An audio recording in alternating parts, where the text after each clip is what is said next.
We're here. Happy Mother's Day, everybody. How is it? Yeah? Yeah, we're here. Some people are wooing, some people's arms are crossed, some people are just a hearty thumbs up. I appreciate that. That's the perfect, yeah, I am here. Things are good. It's like I felt like a waiter. Like, you know, no? Thumbs up? All right, you're good. I'll come check on you later. It's very nice to be here. Thank you so much for coming out. Mother's Day, right? This day started at 10 a.m. It's just been brunch and I love yous, and then you're like, how much longer do I have to hang out with Mom? That's how it is with my mom. That's how I love my mother, but after about 2 hours, I'm like, yeah? And I know she feels the same way, all right? She loves me, but, like, she's like, you're boring, you know? Like, my mom has her limit with me, too. My mom gets so, she can't help, I don't know if it's a Hungarian thing, but she has to, every time we hang out, she has to remind me that one day she will die.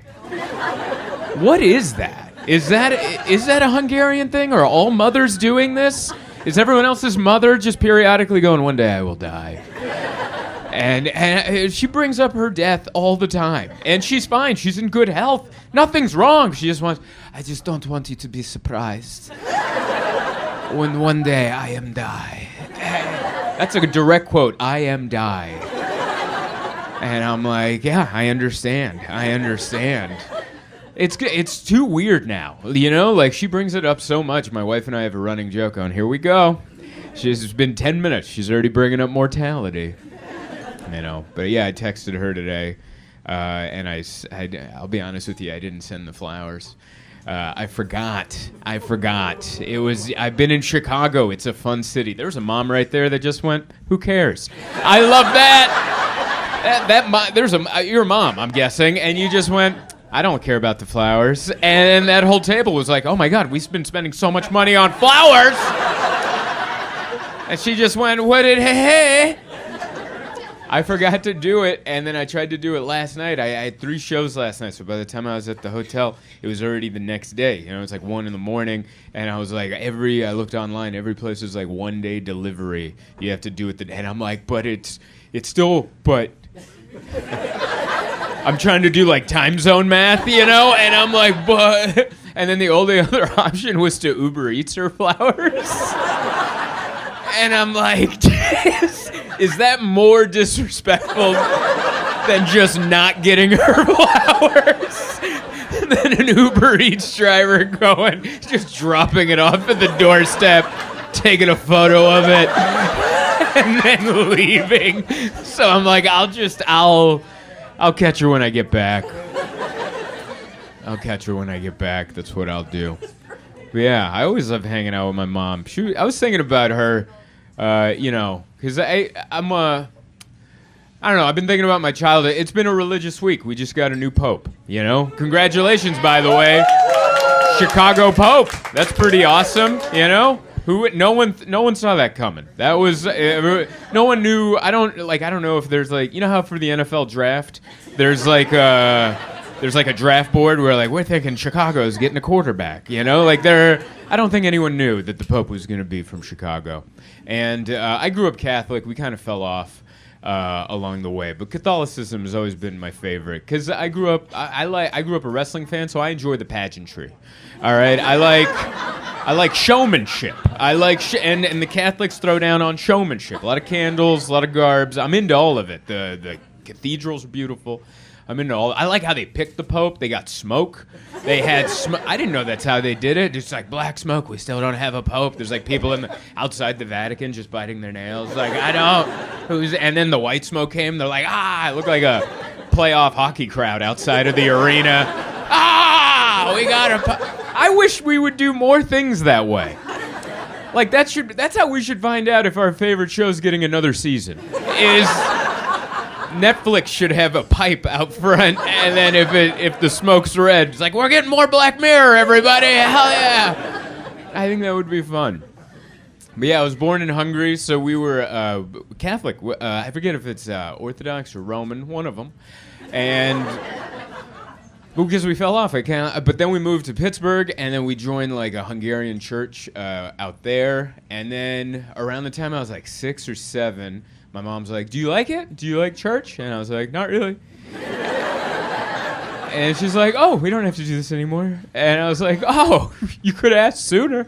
Like we've been going for a while, you know. And then so we stopped going. We stopped going to church. And, you know, since I've become an adult, I've talked to my other friends who grew up religious, and they're like, "That was an option? That's insane." And I asked my mom, I was like, "Why'd you do that?" Most parents are like, "You have to go." And, you know, and she was like, "Oh, I just thought, I mean, I like going, but I just thought you would enjoy it for the socializing with the other kids, but you didn't. So we just stopped going." And I was like, "Oh, okay." So that's always been my connection to faith and religion. It's just like it's been adjacent, you know, like my mom and I would always go to a church after we landed from a flight. That was our thing. Like when we flew from Hungary to Pittsburgh, we went to a church. Thank God the plane, everything was cool. And then when we flew from Pittsburgh to San Diego, we went to a church to do the same thing. But the church right by our new place in San Diego was a Korean church. Like we were walking up, I was like in 2nd or 3rd grade, and they had the Asian symbols out front. And I'm like, I don't think this is for us, Mom. And I remember my mom was like, "Oh, it all goes to the same guy." And she, like, that broke down religion so well for me. She's like, no, it's the same. They're all just post offices. It all goes to the same. Everyone's welcome. And we were the only non-Koreans in there. And I'll say it was noticeable. I'll say that, you know. But yeah, that's where, I don't know, I'm a people pleaser. I think my mom trained me to be a people pleaser. And it's something I'm trying to shake off now as an adult. I just can't help it. That's how I was raised. Like when I would spend the night at a friend's house, my mom would be like, "Whatever they feed you, you eat.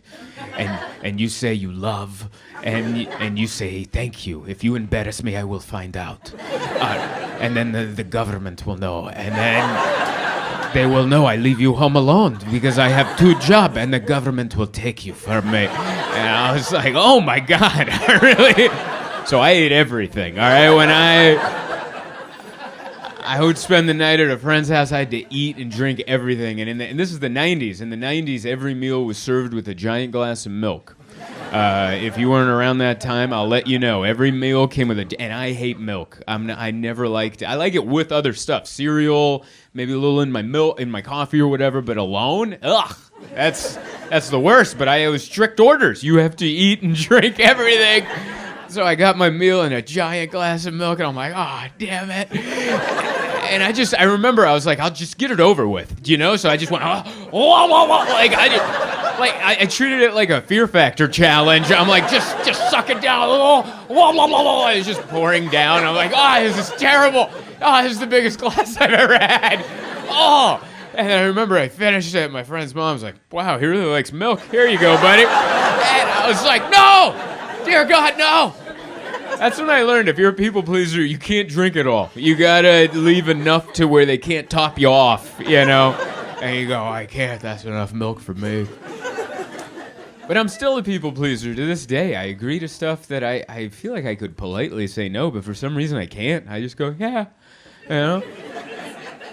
Like the last time it happened, I was performing at a comedy club. I forget where I was, but it was a Funny Bone. Funny Bone is a chain of comedy clubs. And there was a local comic there opening for me. I'd never met him before. And I was hanging out with him in the green room, and it was just me and him. It was going to be a 2-person show. And before the show starts, he's like, hey, man, do you want to pray before the show starts? And I wanted to go, no, thank you. I'd rather not, but that's very kind of you to ask. No, thank you. But I couldn't do it. I couldn't look this person that I just met in the eyes and say no because he was so nice. And that's what a nice gesture to go, hey, I'd like to pray. Would you like to join me? What a moment of vulnerability on his part. I couldn't shoot him down, so I just looked at him and go, I'd love to. I would love to pray. I'm glad you brought it up because I was gonna. So me and this dude that just met, we're just in this small comedy club green room holding hands. And our heads are bowed. His eyes are closed. Mine are wide open. I'm just like, what have you done? This is your fault. You could have politely said no. You don't have to keep agreeing to this. And I remember while we were praying, a server walked in and saw what was going on. And I looked up and she just backed out. And I was like, man. And he had a nice prayer, you know. He was like, hey, you know, Lord, like, you know, look over us and make sure, you know, if you could make sure we have a good show tonight for the people. And I was like, I don't know if you can pray for that. And I don't know the rules, but that seems petty. You can't pray for a good show. There's so much going on in the world. You're wasting that guy's time with this? What if like someone's getting washed away by like a flash flood or something? And he's like, oh, dear Jesus, help me. And then he's busy dealing with our nonsense. Can't help that guy, you know? But all in all, he had a nice prayer and he finished it, amen. And then I said, thank you for that, because I don't know what you're supposed to say at the end of a prayer. So I just said, thank you for that. That was good. Because the only other times I prayed was when I was a kid at my friends' houses for dinner, and then amen, I'd be like, all right, bring on that milk. But there was no glass of milk to force chug, so I just said thank you for that. And then we went out, we had our shows, and we both had really rough sets. We did not have good sets. I don't know, I watched him have a bad set, and I was like, oh boy. And then I went on, and 30 minutes into my hour, I was like, well, I guess God doesn't come to the funny bone. I think he was rescuing someone from a river. He was busy. So, yeah, that's been my relationship with it, but I like it. Yeah, I don't know. Well, I've had a really fun week. I love coming to Chicago. I've been coming here for 10 years. I really enjoy it. I love it. I like your city. It's beautiful. I walked to your lake, the lake walk there, with I don't think that's what it's called, but that's what I did. They had a walkway there, and I walked by the lake. Some people rode bikes. Some people ran. I walked. That's what I did. It was beautiful. It was a nicer day today than yesterday. Yesterday I went out, and it looked nice, but it was deceiving. And then I went out, and I'm like, this isn't nice. This is terrible. The sun's out, but it was just freezing cold. And I looked out my hotel window, and I saw people in shorts and T-shirts. I'm like, hell yeah. So I put on a short and a T-shirt, and I went outside, and it was just... And I'm like, oh, dear. My nipples tore through the shirt. Like, I was like, these liars, what are you doing out here? I had to run back inside, put on a winter coat. It was fun. It was fun walking around yesterday watching people trick themselves into thinking it was a nice enough day for their activities. I walked down the street, it was all just women in dresses just freezing, waiting in line to get into like a brunch. They're like, oh, and the maitre d's like, inside or outside? Oh, patio, please. That's where we want to sit. This is great. Just a tornado of croissant dust, you know? It was way too windy for any of that. Yeah. I love it. I'm staying down the street over at the Hotel Lincoln. Staying over there. It's a very nice hotel. The bar's nice. The lobby's nice. The rooms, you could stay away from those. I don't know what's going on with the rooms. I can't tell if they mean it or... You know those hotels where you're like, is this part of the design? Or is that blood? Like, what is that? It's one of those hotels where you're like, is this being kitschy or is this a cigarette burn in the lampshade? I don't know. It's a weird, I don't know. They gave me a suite. I knew the hotel room was going to be bad when they immediately upgraded me to a suite at check-in because I have no affiliation with, that's a Hyatt hotel. I'm a Marriott guy. I have no status with Hyatt. And they immediately were like, oh, we're giving you the suite. And I was already like, oh, that's their way of letting me know, hey, we're giving you the best room, so if you don't like it, don't complain. All right? That's their way. I've checked into a lot of hotels. I know the little tricks. Like, oh, we're giving you the best room in the complex. And you're like, why? You know? It's because you don't want me. One time I had a guy give me a cookie. He gave me and it wasn't a DoubleTree where it's like part of the brand. It wasn't one of those. This is just some cookies he made at home. And he's like, I upgraded you and you want a cookie? I brought a cookie. And I was like, man, you really don't want anyone to complain. So I took my cookie up to that roach infested room. But no, this room, no roaches. It's fine. It's just like everything's wrong, you know? I have 2 showers, but they're both wrong. Like both shower curtains are too small in different ways.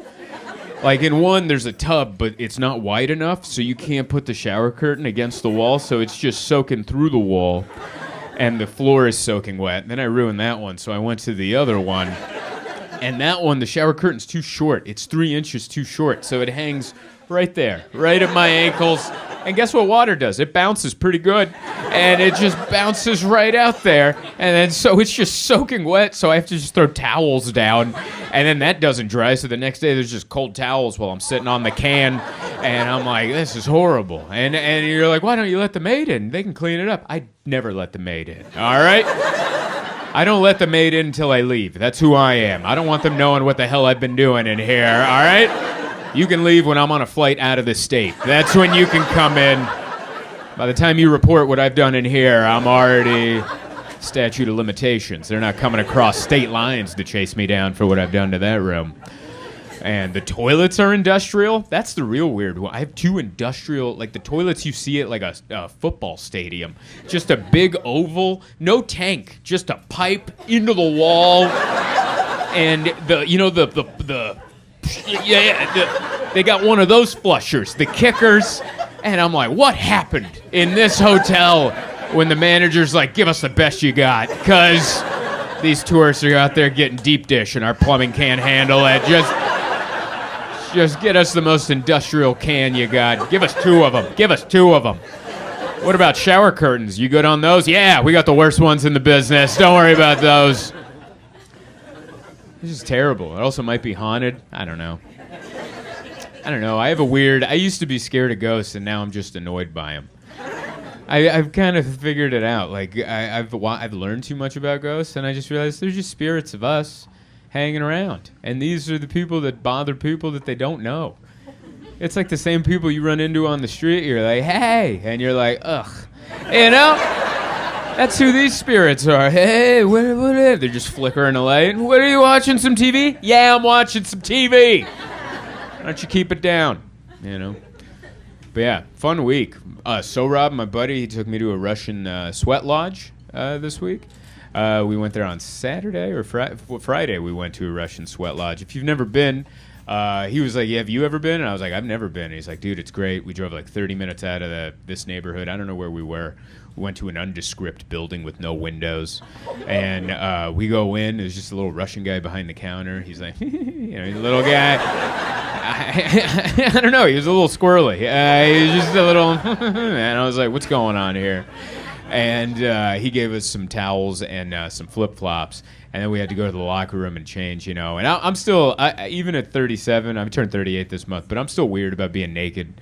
I'm not a naked guy. That's never who I've been. So I had to go change in the locker room. And I remember my locker, there was like a guy near it. So like I just had to go over there and I just gave him I'm going to get naked now. Like, just so he knows this isn't an ambush or anything. I'm just it's about to happen.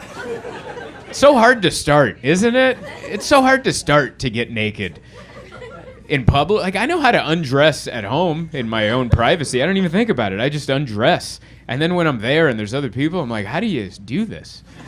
Like, I forget how to start. And I'm like, I guess I'll take my sweater off. And then my shirt came with my sweater. I'm like, oh, no, not yet. Not yet. I wasn't ready for that. And then my shirt. Oh, but now I don't have a shirt, and I got to bend down. I don't want people to see that. So then I put it back on. And let me do my shoes. And it was such a thing, And I went with Soboba. Soboba's my friend, but we're not naked friends. That's a special level of friendship, to be naked. So we went to the locker room and we just had a polite understanding where we just faced the other way. And we're like, I'll talk to you later. And it was weird. It was like a naked duel that we were doing. We were just back to back. We did 10 paces. And I'm like, yeah, I gotcha, buddy. And then we went over there. We went into the sauna. Everyone wore a towel, which was cool. They gave you a little snap towel. So everyone's in a towel, except for one old guy.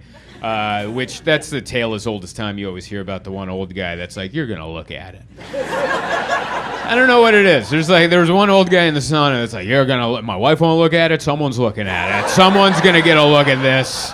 And the sauna was tiered, like there was levels, and he picked balcony. So he's up. How you fellas doing? Like, not good. I'll say that. And so we did the sauna, then we did the cold plunge, then we did the sauna, did the cold plunge. So we just went hot. It was like we were training for climate change. I don't know what it was. but it was relaxing and painful all at the same time. And then after we did that like a few times, So Rob was like, "Hey, you want some soup?" And I was like, "What?" And he's like, "Do you want some soup?" And I was like, "Now?" And he's like, "Yeah, they serve soup here." And I was like, "Why? Why would they serve soup here? And can we get it anywhere else? I'd like to go anywhere else to get soup instead of here." And he's like, no, you're going to love it. I'm going to tell him to get us some soup. So he goes to the squirrely guy and he goes, "Hey, 2 soups." And the guy goes, "Right away." And he runs into the kitchen. And I'm like, it's not even a different guy? That's the guy that was handing out the flip-flops and the towels. Now he's in the kitchen lighting up the burners to heat up the soup. And I was like, it was so weird to eat soup in like there's a guy in a hot tub right there. He's in water. I'm looking at soup, and I'm like, it's different water, right? Like, where did this water come from? It was. I had chicken soup, and I'm looking at the chicken, and there's like a naked guy in a tub right there, and he's like, "How's the soup?" And I'm like, "Don't talk, dude." Like, eerily similar. It was like if you did it fast enough, you're like, man, that's a weird thing, dude. I've had meals in weird places. That reminded me. It reminded me years ago. I remember I had lunch at a strip club, not knowing. I landed in Portland. This is a thing in Portland. They have a strip club known for their steaks. I didn't know that. I landed, and my buddy Corey was like, "Hey man, you're in town. You want to go get lunch?" I'm like, "I'd love to." They're like, "Oh dude, they have good steaks at the strip club. You down for that?" And I was like, "Sure." And the reason there was a miscommunication is in San Diego, there's a steakhouse called The Strip Club. And so I was like, "Oh, apparently it's a chain, and they have one in Portland." I was like, "Hell yeah, man." So then he picks me up and he takes me there. We get there, we're in the parking lot of a strip club, and I was like, "Oh." And we go inside, and it's still just a strip club at 1 PM, so there's nobody in there. Me and him just walk in. There's like one girl, and she wasn't dancing until she saw us. She's like, "Oh, well, what's up, fellas? Hey, it's a party in here, just in time." You know, she had to put her phone down and start dancing. So we sit down. We're like right in front, right by the stage. We put our orders in. And, she's over there dancing, and then I'm like, yeah. And then the food came, and I thought, like, when the food would come, that she would, like, you know what I mean? Get the hell out of here. There's food over here. And she didn't. She was still, like, over there, and I'm like, hey! Like when you go to Costco, the guy at the deli counter with a beard, they make him put a hairnet on. This lady's butt naked. And I'm like, get away from the steaks. What are you doing? Does the health department know about this? You can't be this close. Hey! This is what happens when you're a people pleaser, all right? You end up, you never speak up for yourself, and you're like, this is fine, I guess. You need to work on that, man. I need to work on that. We'll work on so much. I don't know. I keep learning things about myself, and the more I learn, the more upset I am. You ever learn something about yourself? You're like, could have gone without that. Didn't need to know that. Could have lived the rest of my life and been fine, Like, I read the comments on social media. That's a thing you're not supposed to do. You're not supposed to read the comment section, but I can't help it. My face is there. I'm going to read what people are saying. And I get this comment a lot under my videos. They're like, that guy's on cocaine. And I'm not. And I want to write, I'm not. And then I'm like, wait, let them think I'm cool. If they think I'm that cool, let them think I'm cool. What am I coming in to tell them that? And then the reason they think that, because I keep reading, they're like, his jaw is locked up. He talks from the back of his mouth. And I was like, what? And so now I'm watching my own videos. Watching my own mouth going, oh my God, is that weird? Do I talk weird? Is that weird? And it's so bizarre. That's why you shouldn't read the comments, because now I'm looking at my own mouth going, Is that how I talk? And then recently, I had my dentist appointment. I went to my dentist, and this isn't a new dentist. I've been going to this dentist for a while now. And after my cleaning, they come in and do a quick exam before they let you bounce. And he comes in, and this time when he's doing the exam, he goes, huh, do me a favor, put your tongue to the roof of your mouth. And I did. Yeah, and he's like, now open your mouth. And I was like, and he's like, huh. And I was like, what is it? And he's like the string, the little tendon that connects your tongue to your mouth. Yours is really short. And I was like, okay. And he's like, do you have like trouble licking ice cream and stuff? Like, is that? And I was like, I don't think so. Like, what is this right now? And he's like, all right, yeah, I was just wondering. I'm like, is there any cure for this? He's like, I don't think so. And I was like, why are you bringing this up? And then so I left, and I was like, oh, is that why maybe I talk different? And then people are leaving the comment. And I remember my wife was out in the lobby waiting for me, and she's like, what's wrong? I'm like, I just got the weirdest information. The doctor just said I have a short tongue. Have you noticed I have a short tongue? She's like, oh, yeah. And I was like, what? How long have you known? How long have you known? She's like, since we've met. I've noticed. And I was like, when did you notice? She's like, you eat ice cream weird. And I was like, what? I eat ice cream weird? She's like, yeah, like you can't, it looks like you have trouble licking it. And so you just take these weird little bites, just like I'm like, what? Yeah, she's like, yeah, like a little like snapping turtle or something. And I was like, I could have gone without knowing any of that. So I'm not on cocaine. I just have a short tongue, which means I have to talk out of the back of my It's so embarrassing. Could have gone without knowing any of that about myself. But, you know, here we are.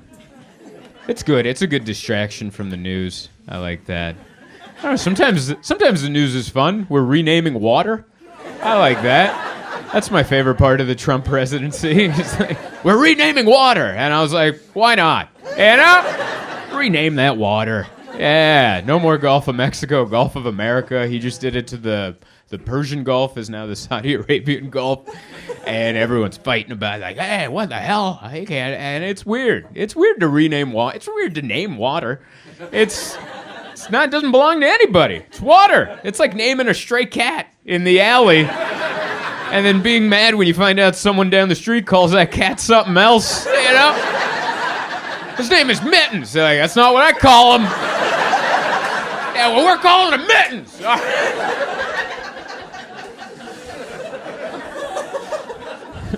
We own Google Maps. We're calling him Mittens on Google Maps.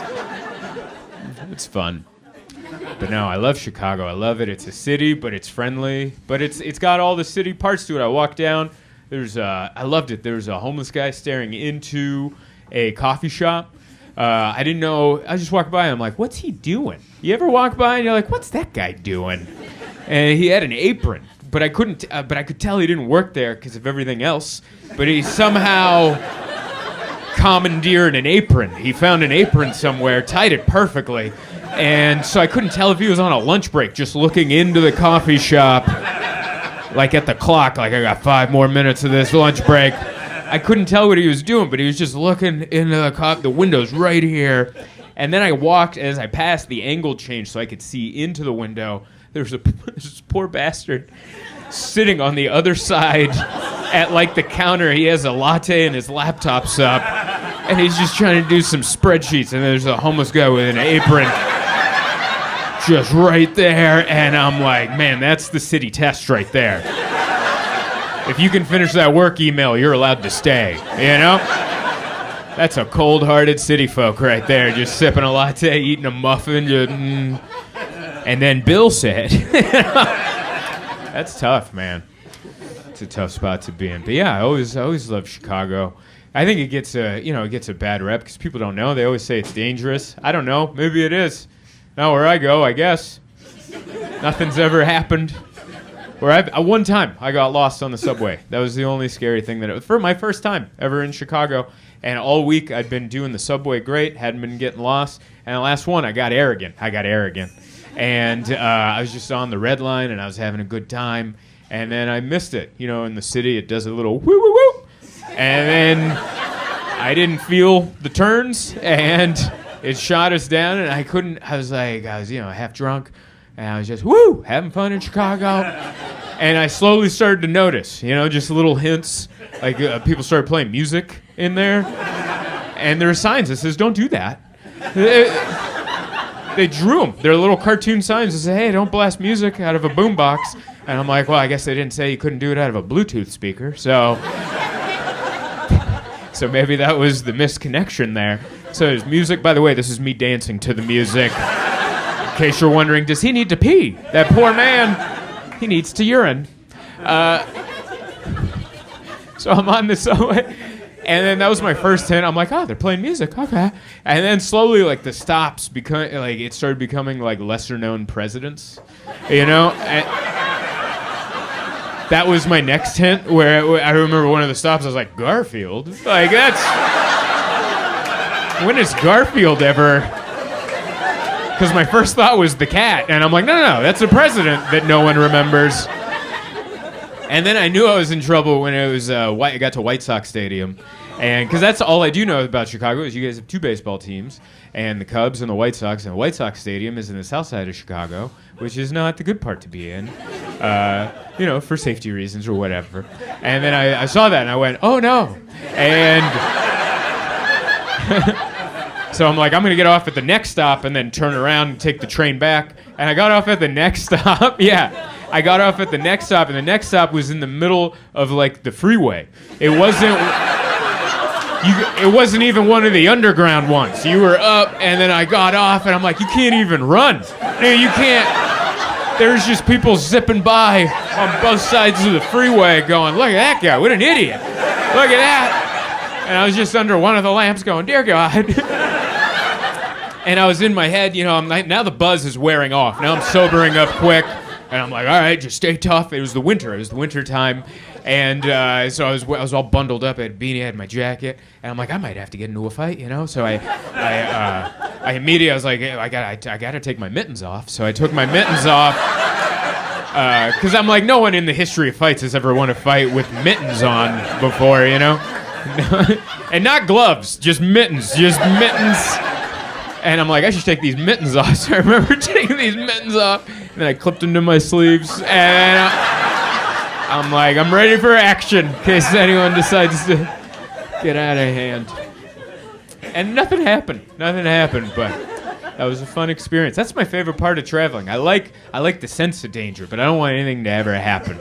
I just like traveling, go to a different city, and be like, oh, is this it? And then nothing happens, and you're like, oh, I'm going to tell that story, Hey, you finished my YouTube video. Thank you so much. I am personally very proud of you. You know how to finish things you start. There's plenty more videos on my channel to watch if you haven't seen them already. Also, I'm on the road all the time, so come catch me live.